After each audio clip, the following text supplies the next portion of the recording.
Iran, Israel और America के युद्ध के दौरान भारतीयों के लिए फिर धड़का ओवैसी का दिल। ईरान, इजराइल और अमेरिका के युद्ध के दौरान ओवैसी साहब ने भारत सरकार से कर दी ये बड़ी डिमांड, अपने देश के नागरिकों को हिफाजत और सेफ्टी के साथ भारत वापस लाया जाए। जी हाँ, ये वही ओवैसी है जिसको हम मुसलमान बीजेपी का एजेंट कहते हैं, बीजेपी को बी टीम कहते हैं। ये वही ओवैसी है जिसको हमारे देश के कुछ नफरती कीड़े देशद्रोही कहते हैं, दूसरा जिन्ना कहते हैं, और न जाने कैसे कैसे इल्जाम लगाकर ओवैसी साहब को बदनाम किया जाता है। मगर एक ओवैसी है जिसको सब कुछ कहा जाता है, उसके बाद भी इतना सब सहकर फिर भी देश के साथ अभी नेताओं से ज्यादा मजबूती के साथ खड़ा रहता है। अब बात अपने देश की आती है तो वह खड़ा होकर बेबाकी से दुश्मनों को लता दकता। ये वही ओवैसी है जिसने ऑपरेशन सिंदूर के दौरान पाकिस्तान को उसकी भाषा में जवाब दिया। मुखर होकर वो कदम उठाया जिसको कई विरोधी और जो अपने आप को सबसे बड़े राष्ट्रवादी कहते थे वो सब खामोश हो चुके थे, मगर बेबाकी से सिर्फ और सिर्फ ओवैसी साहब ही बोलते रहे। अब भी जब बात आई तीन देशों दरमियान हो रहे युद्ध और जंग की तो ओवैसी साहब को अपने देश के नागरिकों की चिंता हुई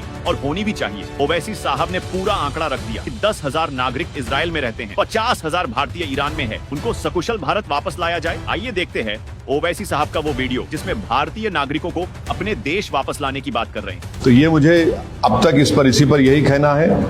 हम उम्मीद करते हैं कि जो 50,000 अभी भी भारत के नागरिक ईरान में है और 10,000 इजराइल में है उनको वापस लाया जाए। सिर्फ एडवाइजर इशू कर दिया आप बताइए, प्रधानमंत्री गए हैं वहां, 10,000 अभी भारत के नागरिक इजराइल में है, 50,000 अभी ईरान में है, 10 मिलियन पूरे जीसीसी कंट्रीज में है। किसको नुकसान होगा बताइए इससे? ये हमारे 10 मिलियन भारत के नागरिक अपने गाढ़े खून पसीने की कमाई भारत को भी जाते हैं फॉरेन एक्सचेंज के तौर पर।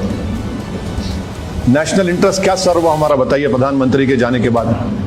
ये हमारे सवालात हैं। Thank you very much. Owaisi साहब को सुना आपने? ऐसे समय में जब सब लोग सिर्फ बैठकर जंग तो देख रहे हैं मगर इजराइल और ईरान में फंसे अपने देश के नागरिकों की चिंता किसी को नहीं हो रही है। ओवैसी साहब के अलावा कोई इस मुद्दे पर बात भी करने को तैयार नहीं है। ओवैसी साहब के लिए एक लाइक तो बनता है। वीडियो को शेयर करने में जरा भी कंजूसी मत करना मेरे दोस्तों। लाइक, शेयर, कमेंट, चैनल को सब्सक्राइब और पेज को फॉलो भी करते जाना। मिलते हैं फिर से एक और नई वीडियो के साथ। अल्लाह हाफिज।